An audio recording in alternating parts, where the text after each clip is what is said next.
Купальная ноч, як сімвал стаўлення да беларускіх традыцыяў чужака. Кінуць смеццем у твар і вярнуць усіх абратна. Дэмаграфічную сітуацыю варта ўжо сакрэціць. Расійскі маркетплейс пашырыў свой уплыў.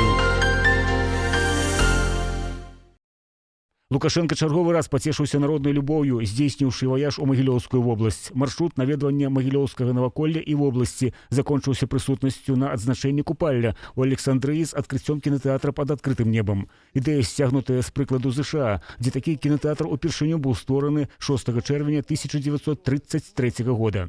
Якім чынам Лукашенко мог назваць купальскую ноч купальнай, невядома. Тэкст на паперцы яму друкуюць вялікімі літарамі. Калі агаварыўся, можна было паправіцца. Значыць, так і было напісана спічрайтарам, што яскрава паказвае ягонай хеўры стаўленне да старажытнай традыцыі.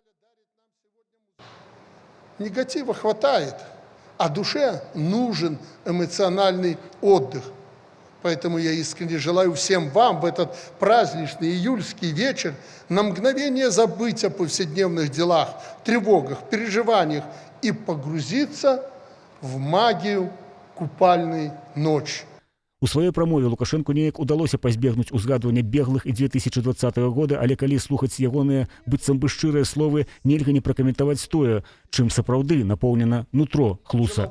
Мы нация с древней историей, и государственность свою строим на принципах бережного отношения к исторической и культурной памяти нашего народа. Многие, кто развешивали у себя на окнах БЧБ тряпки эти, сегодня этого стыдятся. Недавно всем знакомый нам Володя Зеленский кричал то ли на Новый год, когда «Живе Беларусь!».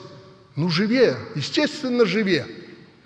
Он просто сказал, что скоро во всей Беларуси все будут эти лозунги произносить «Живе Беларусь!».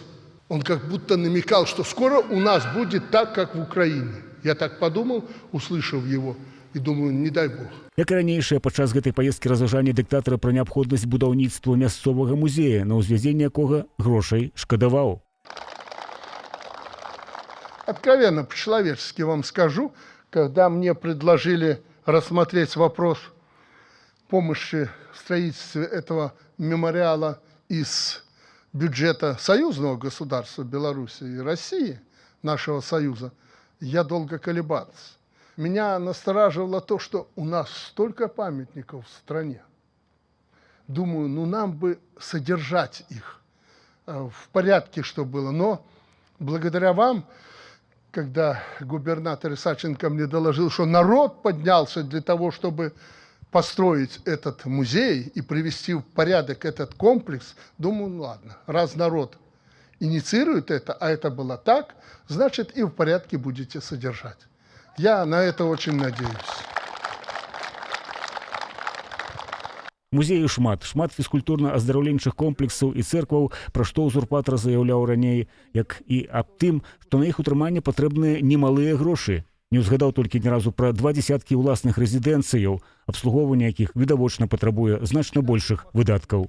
Ну такі Лукашенко, шматтварны і двудушны. Не маючы магчымасці ўтрымаць статыстыку, у Расіі засакрэцілі ганебныя лічбы стратаў насельніцтва падчас вайны. Росстат прыбраў з публічнага доступу дадзеныя пра смяротнасць, нараджальнасць, колькасць насельніцтва агульную, шлюбах, разводзе і эміграцыі. У новай справаздачы падзел дэмаграфія проста знік. Відаць, па гэтым шляху хутка пойдуць і ў Беларусі. Павышаная захворвальнасць жанчынаў ці проста нежаданне імі нараджаць паводле розных прычынаў вядзе да адчувальнага зніжэння паказніка. Дзяржаўныя сродкі масавай інфармацыі рапартуюць, што ва ўсталяваны асабіста Лукашэнкам дзень незалежнасці 3 ліпеня нарадзіліся 173 немаўляці. Прычым адныя называюць гэтую лічбу, іншыя пішуць, што на свет з'явілася 158 дзетак, столькі ж, колькі і роўна год таму. Але агульная статыстыка паводле адмыслоўцаў не можа не непакоіць. Александр, какие на сегодняшний день тенденции с рождаемостью в городе Минске? На сегодняшний день отмечается тенденция к снижению числа родов в городе Минске. Так, если в 2020 году число родов составило более 17 тысяч в год, то в 2024 году этот показатель уже едва превысил 12 тысяч. Кроме того, средний возраст беременных женщин растет. Средний возраст на сегодняшний день 30-40 лет, и это 60% беременных женщин. И, к сожалению, отмечается тенденция к увеличению числа экстрагенитальной патологии. В 2020 году к нам перевелось чуть более 400 беременных, то в 2024 году эта уже цифра превысила 700 беременных женщин. Таким образом, мы имеем тенденцию к снижению числа родов, к увеличению возраста беременных женщин и к увеличению числа сопутствующей патологии, которая, естественно, может осложнять течение беременности.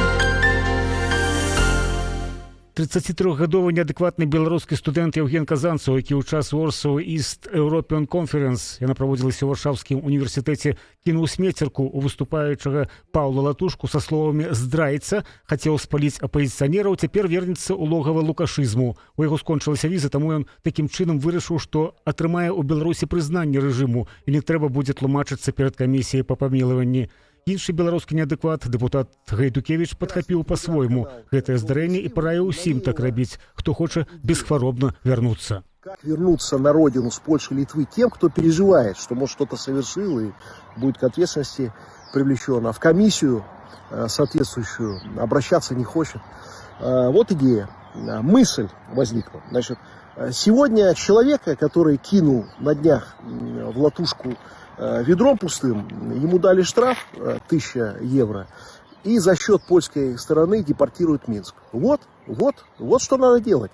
Берешь пустое ведро, подходишь к Латушка, Вечерка или Тихановскому, пластмассовое, чтобы не поранить, кидаешь в них ведро, в Тихановскую не надо, женщина, и возвращаешься домой.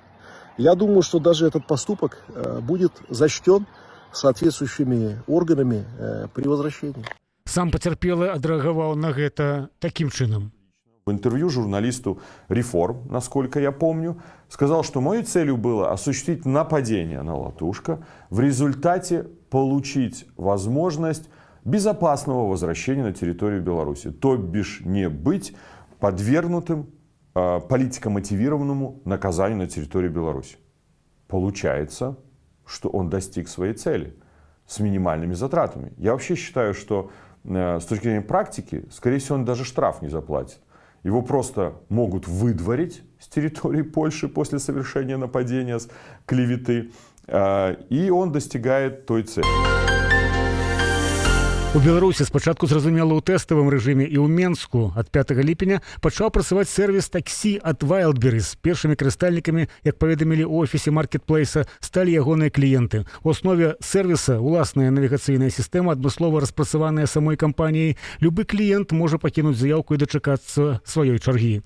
На ўжо дасяжным сайце Wildberries размясцілі палітыку апрацоўкі персанальных дадзеных карыстальнікаў і ўмовы супрацоўніцтва. Упершыню гутаркі пра гэта пайшлі ў лютым. Ёсць у Менску яшчэ і сервіс кампаніі А1, служба 135, але па-ранейшаму каля 90% рынку таксі кантралюе расійскі Яндекс.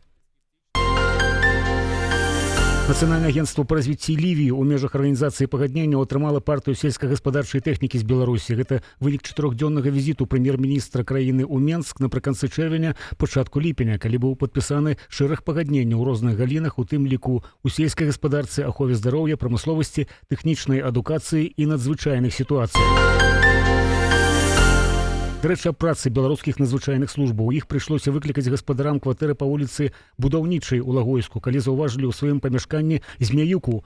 Паколькі прысутныя на месцы не здолелі вызначыць яе небяспечнасць, то выклікалі службу 112. Пасля агляду высветлілася, што гэта вужака. Яго злавілі і выпусцілі ў натуральнае асяроддзе. Большая небяспека напаткала тых, хто адпачывае ў летніку Маладзечанскага раёна Менскай вобласці. У адным са спальных карпусоў загарэлася маёмасць. Адразу паведамілі, што пацярпелых няма, але памяшканне трэба яшчэ прыводзіць у парадак. Супрацоўнікі наркакантролю па Гардзенскай вобласці пры падтрымцы атраду спецыяльных міліцэйскіх войскаў «Тайфун» затрымалі з доказамі злачынства 23-гадовага грамадзяніна гораду Ліда. Ён неасцярожна, можа і наўмысна адгукнуўся на абвестку ў інтэрнэце аб заробку. Забіраючы оптавыя партыі ў горадні, адвозіў у кватэру ў Лідзе, а затым раскладаў па тайніках у абодвух гарадах. Затрыманаму пагражае, як і так званаму экстрэмісту Беларусі, 20 гадоў пазбаўлення волі. Камітэт па працы, занятасці і сацыяльнай абароне Менгарвыканкаму ў межах барацьбы з туніяцтвам, асобамі, якія вядуць асацыяльны лад жыцця, вызваленымі з месцаў пазбаўлення волі, выйшаўшымі з ЛТП і іншымі катэгорыямі грамадзянаў, праводзіць ярмарку вакансію, якіх прапануюць ажно 200. Сярод працоўных месцаў прыбіральшчык памяшканняў, падсобны рабочы, слесары, механікі, трактарысты, электрагазазваршчыкі, муляры, лабаранты, кіроўца аўтамабілю, нават намеснік дырэктара. Ну а на сёння гэта ўсе навіны. Найлепшага вам пачатку наступнага тыдня. Да заўтра.